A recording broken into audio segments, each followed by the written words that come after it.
Hey guys, welcome back to Gopi Nursing Classes. Hope you all are doing very well. Thank you for your love and support. Keep watching the channel, subscribe the channel, and don't forget to share the channel Gopi Nursing Classes. चलिए आज हम बात करने वाले हैं एक very important topic के बारे में and it is a very one of the main and important topic of fundamental of nursing that is written in front of you that is the pressure ulcer decubitus ulcer and जिसे हम bed source भी कहते हैं।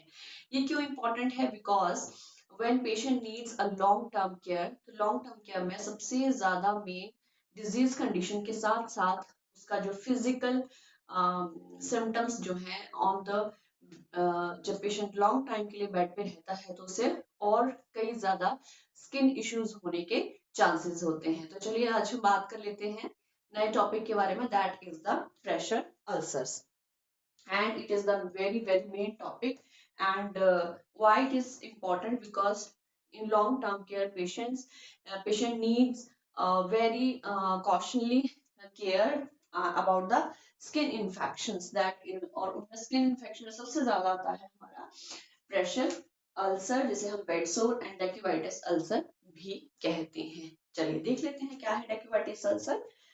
वैसे तो सभी students ने and जिन लोगों ने नहीं भी देखा है और जो अभी न्यू स्टडी जो है वो कर रहे हैं उनके लिए ये टॉपिक जो है बहुत ही इंपॉर्टेंट है। चलिए देख लेते हैं। When pressure cause local area tissue damage, जब भी पेशेंट लॉन्ग टर्म के लिए बेड पे उसे रहना पड़ता है तो कंटिन्यू बेड के प्रेशर में जो है बॉडी को रह के हमारा जो पॉइंट्स हैं जो बेड के साथ अटैच रहते हैं वहां पे स्किन इरिटेशन, रेडनेस एंड कई बार तो रेडनेस से ज्यादा इन्फेक्शन होके डेक्यूबाइटिस अल्सर जो है वो बन जाते हैं जिन्हें हम प्रेशर अल्सर भी कहते हैं। जब लॉन्ग टर्म के लिए पेशेंट उसकी स्किन पे प्रेशर रहेगा देन वो प्रेशर क्या कॉज करेगा? Local area tissue damage. जो एरिया बेड पे अगेन एंड अगेन उस पे रब होगा एंड टच रहेगा बेडिंग से तो उसके जो टिश्यूज होंगे स्किन के वो डैमेज होना स्टार्ट हो जाते हैं जिन्हें हम नाम दे देते हैं pressure ulcer, bed sore and decubitus ulcers. चलिए अब देख लेते हैं कौन से ऐसे पॉइंट्स हैं जहां पे डेक्यूबाइटिस अल्सर्स होने का बहुत ज्यादा चांसेस रहते हैं। अगर हम सपोज सुपाइन पोजीशन में पेशेंट को एज्यूम करें, इन द स्पाइन पोजीशन सीधा जब पेशेंट लेटा होता है मोस्टली इन द मोस्ट जो इम्पोर्टेंट पोजीशन होती है दैट इज सुपाइन,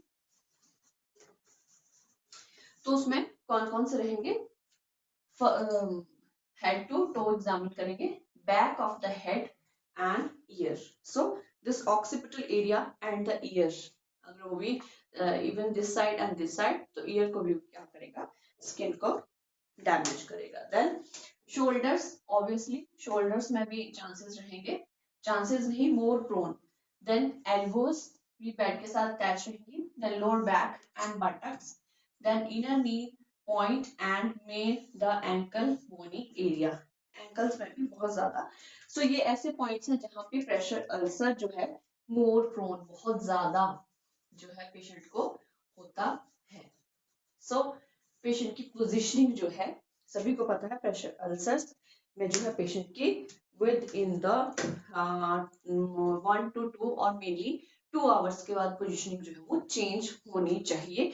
एक ही पोजीशन में पेशेंट जो है वो लेटा नहीं रहना चाहिए। These are the main pressure points जहां पे हमारा प्रेशर अल्सर होने के ज्यादा से ज्यादा चांसेस रहते हैं। चलिए अब देख लेते हैं हमारी जो ये प्रेशर अल्सर्स है इसकी स्टेजेस क्या क्या होती हैं, कैसे हम उनको जो है डिफाइन करते हैं। प्रेशर अल्सर अगर बॉडी में पेशेंट को हो गए हैं तो कौन सी स्टेज में है? स्टेज 1, स्टेज 2, 3 एंड 4, 4 स्टेजेस में।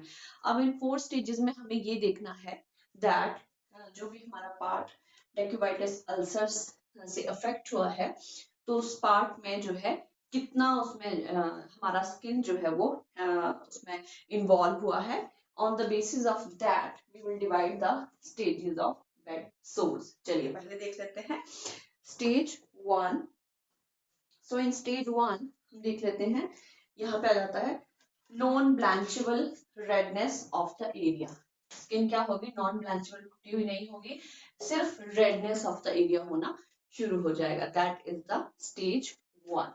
देन आ जाती है हमारी stage 2, partial thickness with epidermis. चलिए, कुछ जो थिकनेस है स्किन का वो इन्वॉल्व होना शुरू हो जाता है, पार्शियल मीन कंप्लीटली नहीं होता है, लेकिन एपिडर्मिस एंड डर्मिस लेयर जो होती है स्किन की आ, उसका जो है इन्वॉल्वमेंट स्टेज 2 में हो जाता है। देन आ जाता है हमारा स्टेज 3। इसमें फुल थिकनेस स्किन लॉस होगा ही होगा, because stage 3 is very critical stage, and इसमें जो है काफी जो वूंड है वो अपना जो है आकार ले लेता है। Then full thickness skin loss हो जाता है, और ये नेक्स्ट चला जाता है सबक्यूटेनियस टिश्यूज भी इसमें इन्वॉल्व होना शुरू हो जाते हैं। So that is stage 3।